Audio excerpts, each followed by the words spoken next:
Welcome to simple maths by Parul.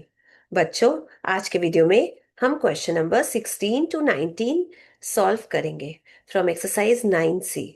तो चलिए start करते हैं। क्वेश्चन नंबर 16 सॉल्व करते हैं। मिस्टर शर्मा ने लेंड करा 24,000 रुपीज 13% सिंपल इंटरेस्ट के रेट से and an equal sum means यही 24,000 रुपीज 12% पर एनम के कंपाउंड इंटरेस्ट पर लेंड करा। दैट मीन्स दूसरे 24,000 रुपीज 12% के रेट से कंपाउंड इंटरेस्ट पर लेंड करा। एक बार 24,000 सिंपल इंटरेस्ट पर लेंड करा एंड दूसरे 24,000 कंपाउंड इंटरेस्ट पर लेंड करा। दोनों 24,000 रुपीज को 2 इयर्स टाइम के लिए लेंड करा। इस 24,000 रुपीज को 13% के रेट पर लेंड करा, तो रेट की वैल्यू यहाँ 13% होगी। एंड इस 24,000 रुपीज को 12% के रेट पर लेंड करा, तो रेट की वैल्यू यहाँ 12% पर एनम होगी।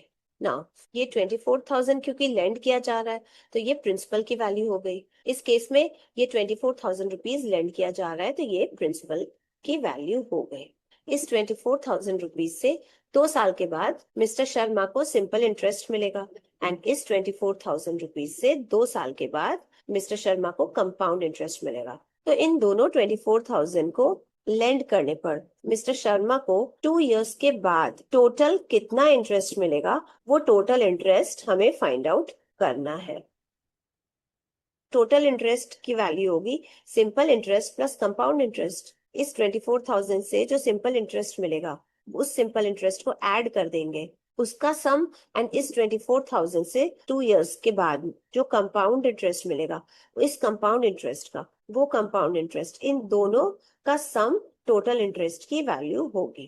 तो चलिए सबसे पहले हम ये सिंपल इंटरेस्ट एंड ये कंपाउंड इंटरेस्ट की वैल्यू फाइंड आउट करते हैं। सिंपल इंटरेस्ट तो हम कैलकुलेट करेंगे using formula PRT by 100। Principal है 24,000, तो यहाँ P के प्लेस पे हम 24,000 लिखेंगे। रेट है 13%, तो R के प्लेस पे हम 13 लिखेंगे। हमें 2 इयर्स के टाइम ड्यूरेशन का सिंपल इंटरेस्ट फाइंड आउट करना है, तो इस टाइम के प्लेस पे हम 2 इयर्स लिखेंगे डिवाइडेड बाई 100। 00 से 00 कैंसिल, सिंपल इंटरेस्ट की वैल्यू मिली 240 इंटू 13 इंटू 2। ये 13 टू 26 होता है, सो 240 इंटू 26। 24 इंटू 26 की वैल्यू मिली 624 एंड ये 0 यहाँ आ जाएगा। तो सिंपल इंटरेस्ट की वैल्यू है ₹6240। नाउ अब हम कंपाउंड इंटरेस्ट फाइंड आउट करेंगे। हमें compound interest for 2 years find out करना है। इसको हम कैसे फाइंड आउट करेंगे? हम इसको फाइंड आउट करेंगे using formula A2 minus B, that is 2 years का कंपाउंड इंटरेस्ट किसके इक्वल होता है? Amount at the end of 2 years minus principal. Principal की वैल्यू हमें पता है 24,000 रुपीज। A2 की वैल्यू अगर हम फाइंड आउट कर ले तो compound interest for 2 years find out हो जाएगा इजिली। तो चलिए पहले हम A2 की वैल्यू फाइंड आउट करते हैं एंड फिर इस इक्वेशन 1 में A2 एंड P की वैल्यू पुट कर देंगे। हम जानते हैं कि amount at the end of n years का फॉर्मूला होता है P into 1 plus R by 100 to the power n। ये ईयरली बेसिस पे फाइंड आउट करने का फॉर्मूला होता है। अगर इस फॉर्मूला पे हम n के प्लेस पे 2 लिख दे तो amount at the end of 2 years का फॉर्मूला हो जाएगा P into 1 plus R by 100 to the power 2। तो amount at the end of 2 years calculate करने का एक्सप्रेशन हमें मिल गया ना। इस इक्वेशन में हम P एंड R की वैल्यूज पुट करेंगे। P की वैल्यू है 24,000, R की वैल्यू है 12%, तो R के प्लेस पे 12 लिखेंगे ना। पहले ब्रैकेट सॉल्व करें, 100 वन 100 प्लस 12, 112 बाई 100 हुआ टू द पावर 2। नाउ 24,000, अब क्योंकि 112 बाई 100 का पावर 2 है तो 112 बाई 100 को 2 टाइम्स मल्टीप्लाई करेंगे। 00 से 00 कैंसिल, 10 से 10 कैंसिल। नाउ अब A2 की वैल्यू मिली 24 into 112 into 112 divided by 10। Now 112 into 112 value मिली 12544। हमने मल्टीप्लाई करा इन दोनों को तो हमें ये वैल्यू मिली।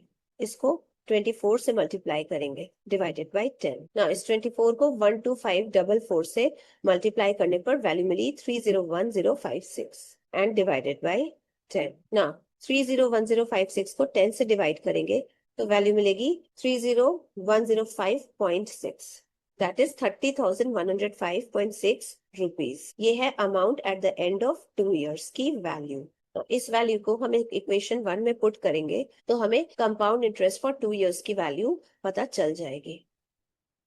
A2 के प्लेस पे 30105.6 पुट करते हैं, माइनस प्रिंसिपल के प्लेस पे 24,000 पुट करते हैं, तो कंपाउंड इंटरेस्ट फॉर 2 इयर्स की वैल्यू निकल के आई 6,105.6 रुपीज। हमसे टोटल इंटरेस्ट की वैल्यू क्वेश्चन में पूछी गई है कि 2 साल के बाद मिस्टर शर्मा को कितना टोटल इंटरेस्ट मिलेगा, तो वो होगा SI प्लस CI।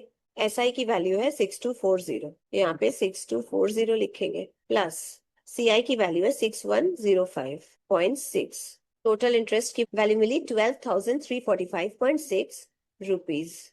ये है टोटल इंटरेस्ट की वैल्यू। यही चीज हमसे क्वेश्चन में पूछी जा रही है, so this is the answer. Question number 17 solve करते हैं।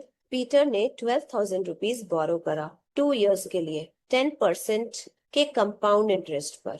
अब पीटर ने बोरो किया है तो 2 इयर्स के बाद वो इस 12,000 के साथ साथ कंपाउंड इंटरेस्ट लौट आएगा। आगे देखते हैं क्वेश्चन में क्या कह रहा है। He repays 8,000 at the end of first year, but Peter first year के एंड में ही 8,000 रुपीज की पेमेंट दे दे रहा है। तो ये 4 पार्ट्स गिवन है, हमें इन चारों पार्ट्स के आंसर्स फाइंड आउट करने हैं। अब क्योंकि पीटर ने बोरो किया 12,000 रुपीज, तो प्रिंसिपल की वैल्यू है 12,000 रुपीज। टोटल टाइम 2 इयर्स के लिए बोरो करा, तो टोटल टाइम है 2 इयर्स। रेट है 10% पर एनम।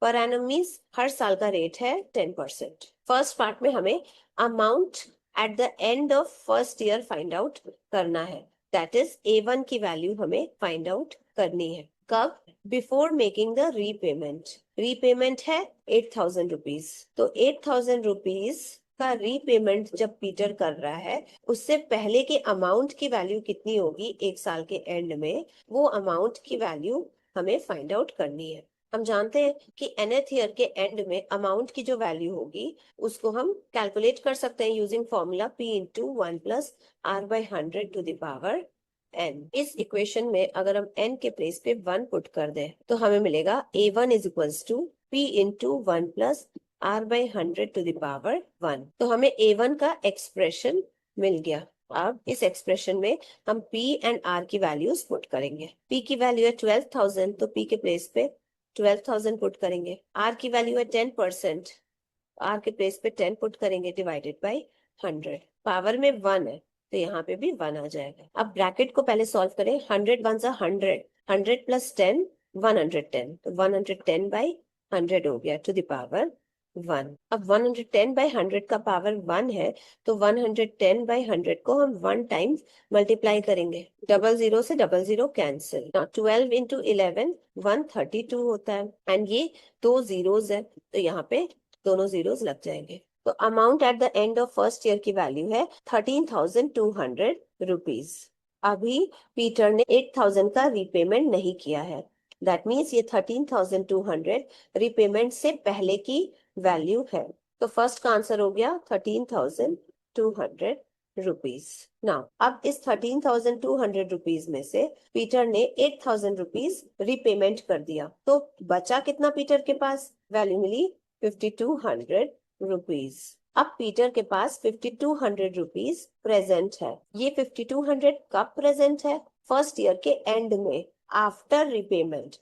तो ये 5,200 amount at the end of 1 year है आफ्टर मेकिंग री। ना सेकेंड पार्ट में हमसे इसी अमाउंट की वैल्यू पूछी जा रही है, that is amount at the end of first year after making the repayment. तो इसकी वैल्यू है 5,200 rupees. Now third part solve करते हैं। Principal for the second year. Now अब फर्स्ट ईयर के एंड में ये 5,200 रुपीज पूरे सेकेंड ईयर के लिए भी अपने पास रखेगा, जो कि पीटर के नहीं है, उस पर्सन के है जिस पर्सन से उसने बोरो करा था। तो ये अमाउंट पीटर पूरे सेकेंड ईयर अपने पास रखेगा, जो कि लेंडर का है। तो सेकेंड ईयर में जो इंटरेस्ट देगा पीटर वो इसी 5200 रुपीज पर देगा, डेफिनेटली इसी पर देगा, बिकॉज अब ये अमाउंट जो है वो बोरोड मनी है फॉर द सेकेंड ईयर, इसलिए ये सम ऑफ मनी प्रिंसिपल है फॉर सेकेंड ईयर। तो थर्ड का आंसर हो गया 5200 rupees. Now fourth part solve करते हैं। The amount to be paid at the end of second year to clear the account. Second year के end में A2 की वैल्यू फाइंड आउट करनी है, तो इसको हम फाइंड आउट करेंगे using the formula P2 plus I2। P2 जो है वो प्रिंसिपल फॉर सेकेंड ईयर है एंड I2 जो है वो इंटरेस्ट फॉर सेकेंड ईयर है। तो प्रिंसिपल फॉर सेकेंड ईयर की वैल्यू है 5200 रुपीज, बट हमें I2 की वैल्यू फाइंड आउट करनी पड़ेगी। तो चलिए पहले हम I2 की वैल्यू फाइंड आउट करते हैं। सेकेंड ईयर के लिए प्रिंसिपल है दैट इज P2 है 5200 रुपीज। रेट एवरी ईयर के लिए है 10%, तो इस सेकेंड ईयर के लिए भी रेट की वैल्यू 10% होगी। एंड क्योंकि सेकेंड ईयर का जो टाइम ड्यूरेशन है वो 1 ईयर होता है, तो T2 की वैल्यू 1 ईयर हो जाएगी। तो हम interest for second year find out कर सकते हैं using the formula P2R T2 by 100। P2 के प्लेस पे 5200 लिखते हैं, R के प्लेस पे 10%, T2 के प्लेस पे 1 डिवाइडेड बाई 100। डबल जीरो से डबल जीरो कैंसिल, I2 की वैल्यू मिली 520 रुपीज। तो इंटरेस्ट फॉर सेकेंड ईयर की वैल्यू निकल के आई 520 रुपीज। तो amount at the end of second year की वैल्यू कितनी होगी? ये P2 प्लस I2। P2 के प्लेस पे 5200 लिखेंगे, I2 के प्लेस पे 520 लिखेंगे, तो A2 की वैल्यू निकल के आई 5720 रुपीज।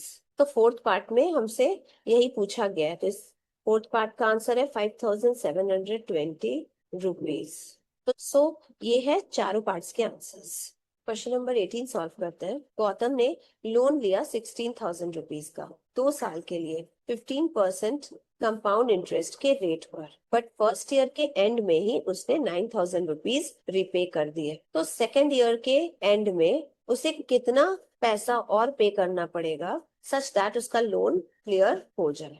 गौतम ने लोन लिया 16,000 रुपीज का, तो ये प्रिंसिपल हो गया। 2 इयर्स के लिए लिया तो टोटल टाइम 2 इयर्स हो गया, एंड 15% पर एनम के रेट से लोन लिया, रेट की वैल्यू है 15% पर एनम।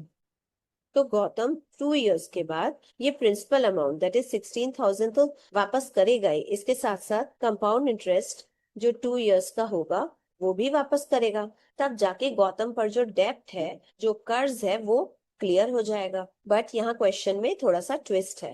क्वेश्चन में कहा गया है कि फर्स्ट ईयर के एंड में वो 9,000 रुपीज पे कर दे रहा है, तो अब सेकेंड ईयर के लास्ट में वो कितना अमाउंट पे करेगा जिससे उसका डेब्ट या कर्ज क्लियर हो जाए? तो इसको हम सॉल्व करेंगे using basic conceptual method. Now first year के लिए प्रिंसिपल की value that is principal for first year है 16,000 रुपीज, क्योंकि गौतम ने फर्स्ट ईयर के स्टार्टिंग में ही 16,000 रुपीज लोन लिया है। रेट फॉर एवरी ईयर है 15%, तो फर्स्ट ईयर के लिए भी रेट हो जाएगा 15%। एंड क्योंकि फर्स्ट ईयर का टाइम ड्यूरेशन है 1 ईयर, तो इसीलिए यहाँ T1 की वैल्यू 1 ईयर हो जाएगी। Simple interest for first year हम फाइंड आउट कर सकते हैं using formula P1R T1 by 100। P1 के प्लेस पे हम 16,000 लिखेंगे, R के प्लेस पे हम 15 लिखेंगे, एंड T1 के प्लेस पे हम 1 लिखेंगे डिवाइडेड बाई 100।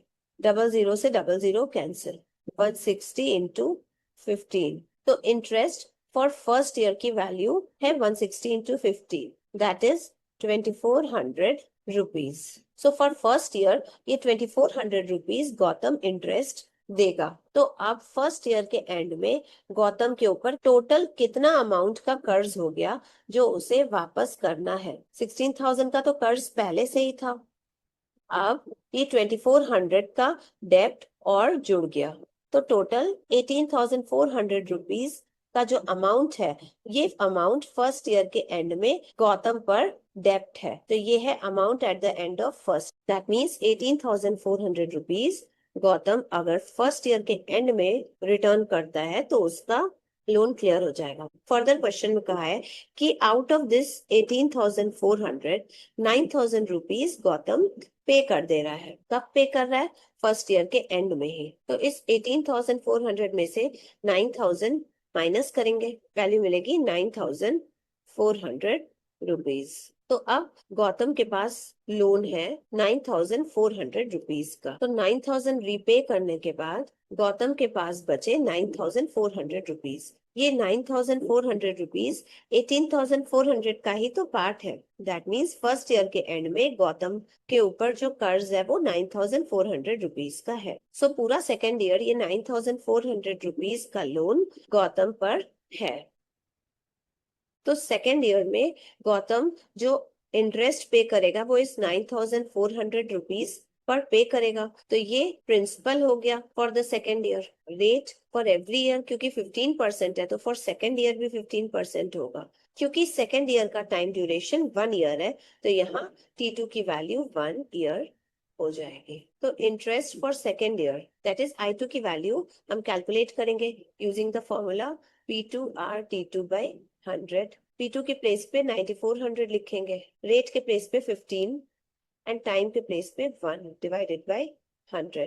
डबल जीरो से डबल जीरो कैंसिल, तो I2 की वैल्यू मिली 94 इंटू 15। तो इंटरेस्ट फॉर सेकेंड ईयर की वैल्यू मिली 1,410 रुपीज। तो सेकेंड ईयर के लिए गौतम ने जो 9,400 रुपीज का लोन अपने पास रखा था वो इस अमाउंट पर वो इंटरेस्ट देगा 1,410 रुपीज का।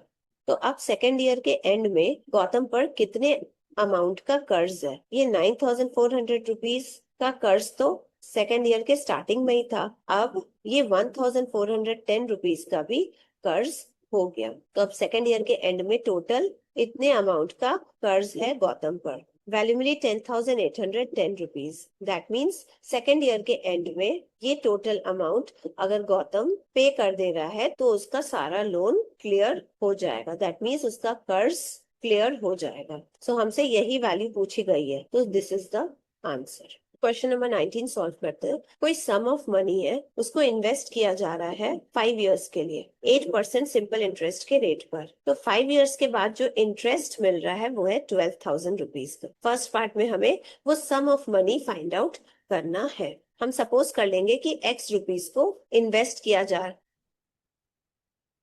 Late sum of money be x rupees. That means x rupees को इन्वेस्ट किया जा रहा है 5 इयर्स के लिए। तो प्रिंसिपल हो गया ₹x, टाइम हो गया 5 इयर्स एंड रेट हो गया 8% पर एनम। सो इस x रुपीज को 8% के रेट से 5 इयर्स के लिए इन्वेस्ट करके जो सिंपल इंटरेस्ट मिल रहा है उसकी वैल्यू है 12,000 रुपीज। ये क्वेश्चन में गिवन है। हमें प्रिंसिपल की वैल्यू दैट इज x की वैल्यू को फाइंड आउट करना है। तो सिंपल इंटरेस्ट का फॉर्मूला हम जानते हैं, PRT/100। सिंपल इंटरेस्ट के प्लेस पे हम 12,000 लिखेंगे, प्रिंसिपल के प्लेस पे हम x लिखेंगे, रेट के प्लेस पे 8 लिखेंगे, टाइम के प्लेस पे 5 लिखेंगे, डिवाइडेड बाय 100। ना ये 100 LHS में जाएगा तो 12,000 से मल्टीप्लाई हो जाएगा।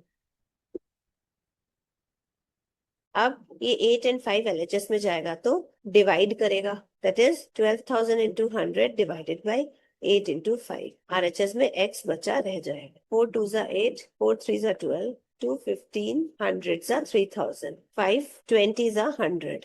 तो x की वैल्यू मिली 1500 इंटू 20, 15 2 ज़ा 30। x की वैल्यू मिली 30,000 रुपीज। हमने प्रिंसिपल को x एज्यूम करा था जिसकी वैल्यू 30,000 रुपीज निकल के आई। दैट मीन्स प्रिंसिपल की वैल्यू 30,000 रुपीज है। दैट मीन्स इस 30,000 रुपीज को इन्वेस्ट किया गया था सिंपल इंटरेस्ट पर। तो फर्स्ट पार्ट का आंसर निकल के आया 30,000 रुपीज। ना सेकेंड पार्ट सॉल्व करते हैं कि इस 30,000 को जब 2 इयर्स के लिए इन्वेस्ट किया जा रहा है एट 10% कंपाउंड इंटरेस्ट के रेट पर, तो 2 इयर्स के बाद कितना कंपाउंड इंटरेस्ट मिलेगा? That is compound interest for 2 years. इसकी वैल्यू हमें फाइंड आउट करनी है। अब क्योंकि इस 30,000 को इन्वेस्ट किया जा रहा है तो प्रिंसिपल की वैल्यू 30,000 रुपीज है। 10% पर एनम के रेट से इन्वेस्ट किया जा रहा है तो रेट की वैल्यू 10% पर एनम है। टोटल 2 इयर्स के टाइम ड्यूरेशन के लिए इन्वेस्ट किया जा रहा है। सो टोटल टाइम है 2 years. Compound interest for 2 years हम कैसे कैलकुलेट करेंगे? हम amount at the end of 2 years में से माइनस करेंगे प्रिंसिपल को, तो हमें कंपाउंड इंटरेस्ट फॉर 2 इयर्स की वैल्यू मिल जाएगी। बट यहाँ हमें प्रिंसिपल की वैल्यू तो पता है, बट A2 की वैल्यू नहीं पता है। That is amount at the end of 2 years हमें नहीं पता है, तो पहले हम इसे कैलकुलेट करेंगे, फिर हम इस फॉर्मूला पे पुट करेंगे तो हमें कंपाउंड इंटरेस्ट फॉर 2 इयर्स पता चल जाए। तो चलिए पहले A2 की वैल्यू कैलकुलेट करते हैं। हम जानते हैं amount at the end of nth year की वैल्यू होती है P into 1 + R/100 to the power n। ये ईयरली बेसिस पे जब कंपाउंड इंटरेस्ट फाइंड आउट करते हैं तब अमाउंट का फॉर्मूला है फॉर nth ईयर। हमको 2 इयर्स के एंड में अमाउंट की वैल्यू चाहिए, सो इस इक्वेशन में हम n के प्लेस पे 2 पुट करेंगे, तो हमें मिलेगा A2 is equals to P into 1 + R/100 to the power 2। ना amount at the end of second year का जो एक्सप्रेशन है वो इतना है, तो इस एक्सप्रेशन में हम P एंड R की वैल्यूज पुट करेंगे। प्रिंसिपल की वैल्यू है 30,000 रुपीज, रेट की वैल्यू है 10%। रेट के प्लेस पे 10 पुट करा हमने। ना ब्रैकेट को सॉल्व करें, 100 × 100 प्लस 10, 110/100 हुआ, whole to the power square. ना 110/100 का पावर 2 है, तो इसको हम 2 टाइम्स मल्टीप्लाई करेंगे। डबल जीरो से double zero cancel, double zero से डबल जीरो कैंसिल। ना 11 11 सा 121 होता है, 121 हमने लिखा, एंड ये 2 जीरोस इसके बगल में आ जाएंगे। सो A2 की वैल्यू हमें मिली 36,300 रुपीज। दैट मीन्स 2 इयर्स के एंड में जो अमाउंट मिलेगा वो 36,300 रुपीज होगा। सो इन्वेस्ट किया गया था 30,000 रुपीज 2 इयर्स के लिए, एंड 2 इयर्स खत्म होते ही 36,300 रुपीज मिला। इस 30,000 से ज्यादा अमाउंट मिला, तो ये अमाउंट कितना ज्यादा है 30,000 से वो हम कैलकुलेट कर सकते हैं। 30,000 को माइनस कर देंगे, जो वैल्यू मिलेगी वो कंपाउंड इंटरेस्ट फॉर 2 इयर्स की वैल्यू होगी। तो वैल्यू मिली 6,300 रुपीज। यही चीज हमसे सेकेंड पार्ट में पूछी जा रही है, so this is the answer. तो सेकेंड पार्ट का आंसर हो गया 6,300 रुपीज। तो बच्चों, अगर एक्सप्लेनेशन अच्छा लगा हो, समझ में आया हो, तो वीडियो को लाइक एंड चैनल को सब्सक्राइब जरूर करें। मेरे वीडियोस को सिस्टमैटिकली वॉच करने के लिए just go to my playlist. मिलते हैं नेक्स्ट वीडियो में, जहां हम फर्दर क्वेश्चंस डिस्कस करेंगे। Thank you and bye bye.